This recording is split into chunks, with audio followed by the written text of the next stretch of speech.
Hingkod ang pangidaron, taga Cagayan de Oro City. Punto legal kining akong suliran. Kabahin kini sa SSS sa akong papa nga namatay na. Aron niyo'y sabtan, sugdon ko sa pagkamatay ni papa. Ingon ini ang mga panghitabo.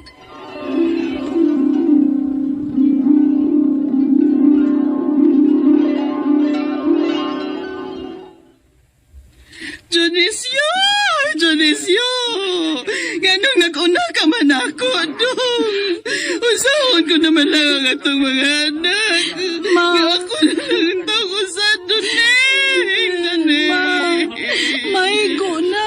Nga basig maunsasad ka, ma. Mag-usad naman lang din. Nagsalig na ba yung kitang papa ni mo, day? Wag ganit ay kurata. Wag ay kapalubong ni papa ni mo. Ma.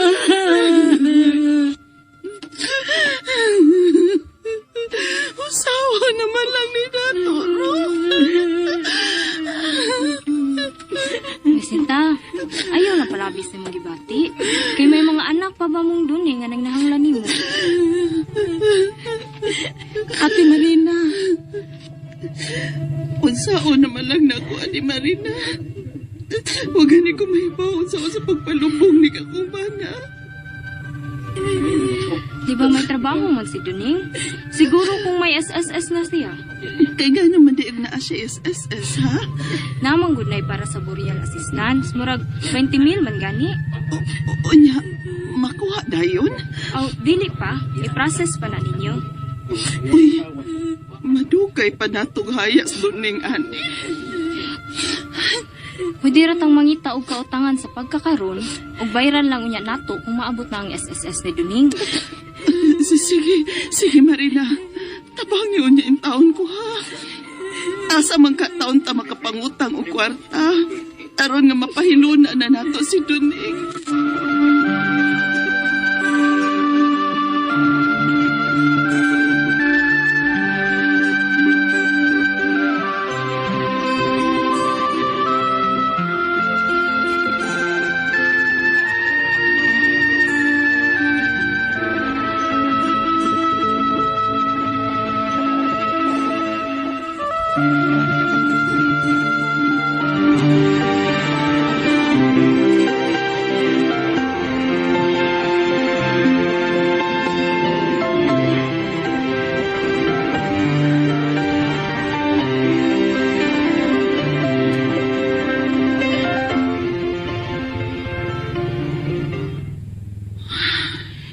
Napahiluna na gyud nato si Papa, ma. Kami nga na ning atong bayang yang. Nakuhaan at tag-usa. Si Papa Nicky. Ma, hinahinayon na nato sa pagdawat, good. Ngawa na gyud si Papa. Aron makaatubang na ta sa atong mga problema. Ha? Nakautang pa ba yata sa pagkamatay ni Papa, ma? May mga bayranan pa ta. Mao nga akimanunin nato, ma, ha? Kaya ato ba yung gipasaligan ang atong gipangutangan? Nga bayran nato sila kung maklaim na nato ang burial ni Papa. Ay, tuod. Ang atong mga utang na ituod. O sige. Atoon ko niya ni sa SSS aron atong maklaim.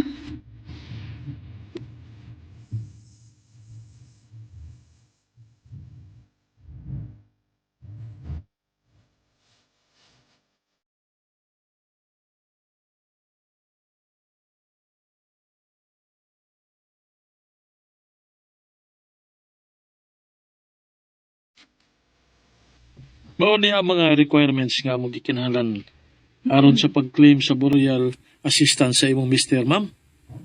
Nya, i-comply lang nimo ang tanan. Salamat, sir, ha? Oh, sige. O, yang. Ma, Basahan ko, no, be.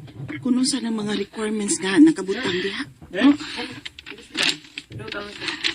kadaghan ani maoy. Ha? Magkinahanglan man ta ay ni kwarta. Ha?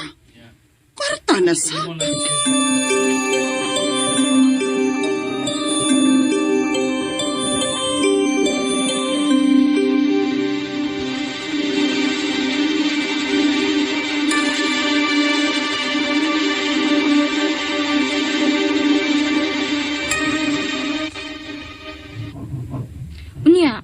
Kumusta man inyong pag-adto ni mama nimo sa SSS yang?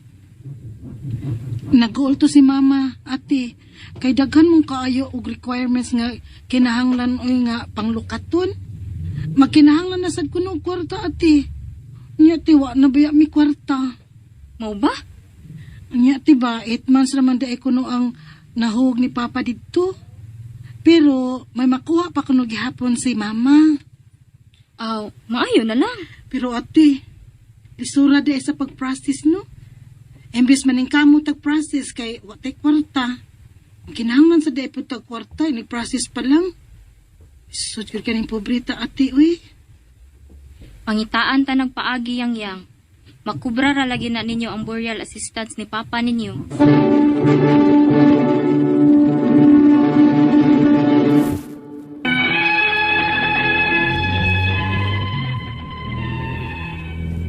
Makaingon ko nga lisod gyud kaayo ning pobrita. Nabuhi na unta ang among dugo nga may kwarta ming makuha sa SSS ni papa. Pero labihan sa daghana sa requirements. Ug tungod sa kawadon, natigi-tigi ang pagkuha ni mama sa mga requirements. Unya, Kumusta ang pag-adto ni mama nimo sa SSS yang? gihatagan man si mama og ATM sa SSS ate. Kay adto ra kuno ihog ang kwarta. Aw, makubra na din niya. Asad ko mahibaw-an ni Ate Marina. Kay kuwang pa man kuno siya sa requirements. Wa pa siya kakuha sa ilang marriage contract. Pero kasado man to silang papa nimo sa unang asawa no? Oo ate. Pero pagkabiyudo ni Papa, nagpakasal sab sila ni Mama. May anak man to sila no? Oo, usa. Nya, minyo na sad. Ay, magbinahinay dahil mo sa SSS ni papa ninyo. Ha? Mao ba, Ate Marina?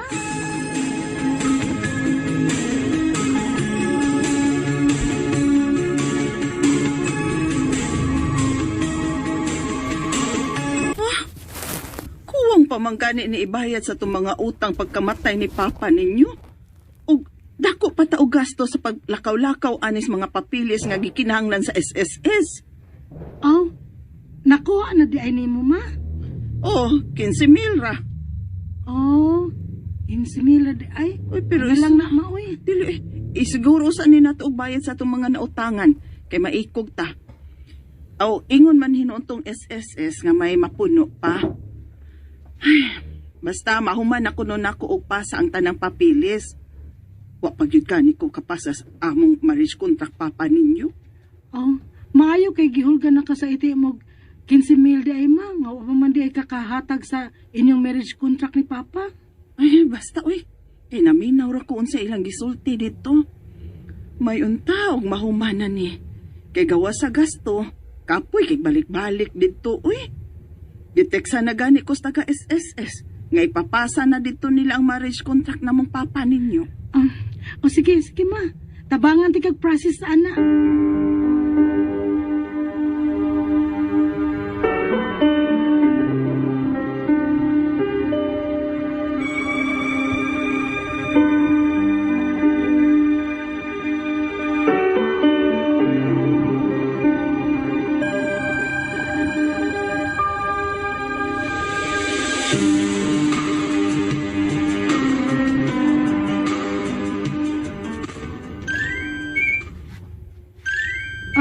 May nag-text ni mo, ma.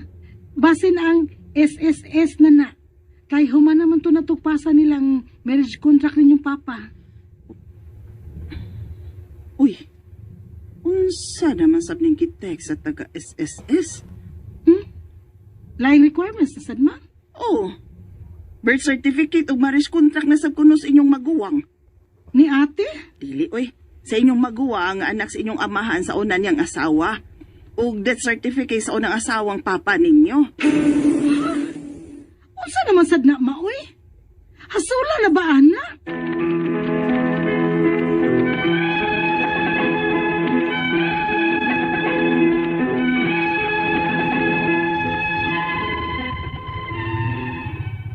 Naluoy na ko ni mama nga gikapoy nagbalik-balik ini didto sa SSS kay naaman sa ipaapas nga requirements.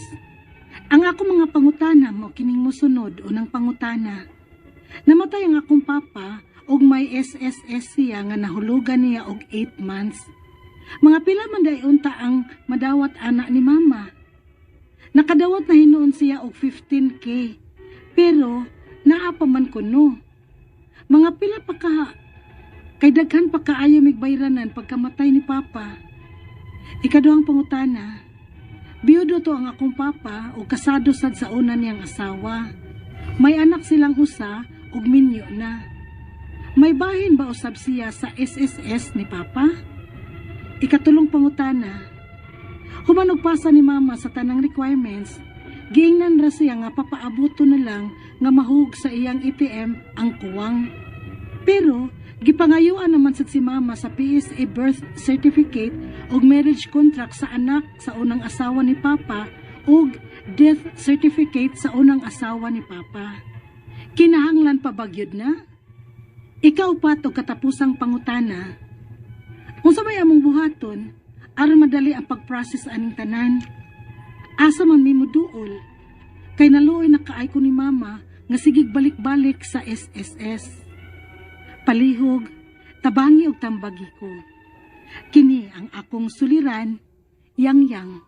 Maayong adlaw mga suking tigpaminaw kini si Attorney Elaine Bathan og ako today ang mohatag ninyo og tambag, tubag, solusyon, kalinawan sa inyong mga pangutanag, mga problema na may punto, legal, personal, problema sa to ang mga kapikas, karelasyon sa to mga dokumento, kabtangan ug unsa pa nang mga problema nga nagbother na to ayaw mo ka problema. Ipadadayon ang inyong suwat sa suliran_612@yahoo.com. Salamat kaayo ninyo. Ay gyud mo kapuol ha. Padayon lang gyud tag paminaw sa ato ang programa guys. Kay mga medical nga mga problema, mapaminaw man ninyo si Dr. Rene Obra kay siya man ang doktor. Siya sad gyud ang muhatag og tambag ug tubag sa inyong mga pangutana. Legal, of course, why lain? The one, the only, charos. Attorney Elaine ang mutubag ninyo, no? So, letter sender nato karong adlaw guys, taga Cagayan de Oro.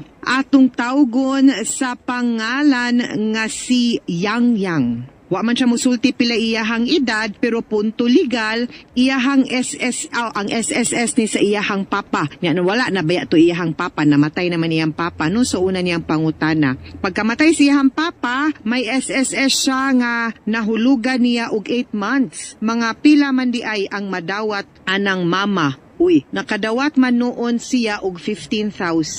Pero naa pa man kuno mga pila kaha kay daghan pa kaayo migbayranan pagkamatay ni papa. 8 months, pila may sweldo si imuhang papa niya, pila ra may contribution ana. Di gyud ta kasalig kay gamay ra kaayo ang contribution, no? Kana man ganing maghatag og pila ka tuig na hangtod na lang ni retire, no? Mga 20, 25, 30 ka tuig di man ganin ana kadako pud atong makuha actually sa SSS. So, I think gi-refund ra to sa SSS ang 8 months nga gibayad sa imuhang papa or ang katong iyahang mga contribution, no? So mao na ang kaning need na tong mahibaw-an, no? Naaman ni sa Cagayan, so pwede kang moadto dito kung pilay makuha, pero I doubt ug naa pa. Ang kanang 15, I think mao to ang death benefit siguro. And then I think pwede maparifanan po ninyo ang katong iuli ang katong inyuhang mga na-contribute for 8 months. Pero mubo kayong 8 months, guys ha. Ikaduhang pangutana, biyudo tong akong papa ug kasado sa una niyang asawa. May anak silang usa ug minyo na. May bahin bahusab siya sa SSS ni papa. Ang legal wife maoy makakuha, if not ang katong mga beneficiaries niya, yes na kay legal heir man pud siya. So need gyud pud nga inyuhang mo gyud pud na ang need ninyo nga i-check didto sa SSS, no? Padada ang birth certificate ninyo o ID unya ang SSS number sa imong papa ug ang death certificate sa imong papa ha. Ikatulong pangutana, human og pasa ni mama sa tanang requirements, giingnan ra siya nga papaabuto na lang nga mahulog sa iyang ATM. Na process naman di ay ni ang kuwang, correct. Gipangayuan man sad si mama og PSA birth cert, sakto. Marriage contract, correct. Sa anak ug sa unang asawang papa ug death certificate sa unang asawa ni papa, kinahanglan pa ba gyud na? Yes. Kami sa una pagkamatay sa akong mami, no, maugid pud ang amo ang gi-process, mao pud ang mga documents. And mugawas ra gyud na so pag-check ka ang ATM. Pero pwede ka mo balik dito to ask more or less pilay madawat matagbuan as pensioner or as beneficiary. Pero usually kung na-process na ninyo nya giina na mo nga paabuton na lang nga mo reflect sa ATM, so nahatag na ninyo tanang requirements, meaning okay na to, no? Ang pag-process na lang yun og pag-remit ni SSS ngadto sa ATM ninyo. So pag-check ka lang kay usay basin mawani, no? Wa mo kamatngon nga ang SSS pension na ito mo na pangutan-a or survivors, no? Mo nilang tawag. Pangutan na ang SSS pila ang ilang i-expect nga i-remit. One time ba or monthly ba niya until when? I think hangtod sa lifetime na sinyong mama. Ikaupat o katapusang pangutana unsa may among buhaton aron madali og pag-process ang kaning tanan asa man mimuduol kay naluoy na kaayo kung mama nagsigig balik-balik sa SSS ra gyud. Pero giing na naman kaha mo, no? Yang na paabot na lang mo, meaning to say na process na sa inyong papa. Ang papili sa imuhang papa kay paabot naman lang kaha. So basin mo na lang gyud punay angay ninyong buhaton ha ang pagpaabot. Mga suking tigpaminaw hinaut unta nga naamoy nakutlo na pagtulunan karong adlaw. Kini